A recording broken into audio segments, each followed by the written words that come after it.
लोकसभा में अविश्वास प्रस्ताव पर तीखी चर्चा हुई। कांग्रेस नेता गौरव गोगोई ने बहस की शुरुआत की।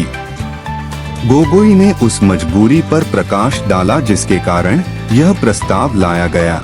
उन्होंने पार्टी की हताशा और मामले को सामने लाने की आवश्यकता व्यक्त की। बहस देखते ही देखते कांग्रेस और बीजेपी नेताओं के बीच विवाद में बदल गई। गोगोई ने माओवादियों के बीच कथित हिंसा की ओर इशारा करते हुए अविश्वास प्रस्ताव की आवश्यकता पर जोर दिया और प्रधानमंत्री मोदी से इस मुद्दे को संबोधित करने का आह्वान किया। उन्होंने इस मामले पर मोदी की चुप्पी पर सवाल उठाए और पूछा कि प्रधानमंत्री ने व्यक्तिगत रूप से हस्तक्षेप क्यों नहीं किया। गोगोई ने मोदी की चुप्पी तोड़ने की तात्कालिकता को रेखांकित किया और माओवादी संबंधी हिंसा से निपटने के लिए सरकार के दृष्टिकोण पर जवाब मांगा। कांग्रेस नेता ने इस उद्देश्य के लिए बनाए गए एक फेसबुक पेज का जिक्र करते हुए जानकारी इकट्ठा करने के पार्टी के प्रयासों पर प्रकाश डाला।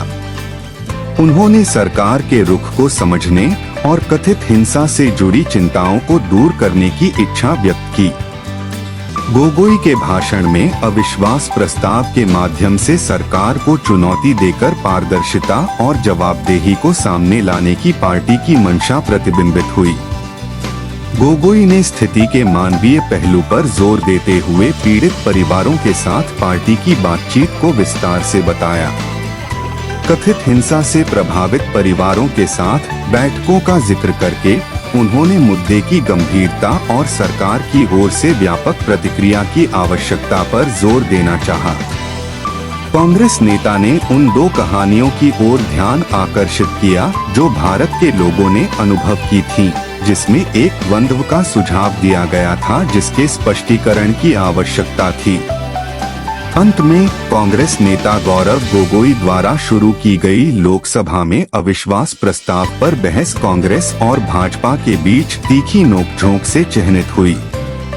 गोगोई का भाषण माओवादियों के बीच कथित हिंसा के संबंध में प्रधानमंत्री मोदी से जवाब मांगने के लिए प्रस्ताव लाने की पार्टी की मजबूरी पर केंद्रित था। कांग्रेस नेता ने पारदर्शिता और जवाबदेही के प्रति पार्टी की प्रतिबद्धता पर जोर दिया और सरकार से प्रस्ताव में उठाई गई चिंताओं को दूर करने का आग्रह किया।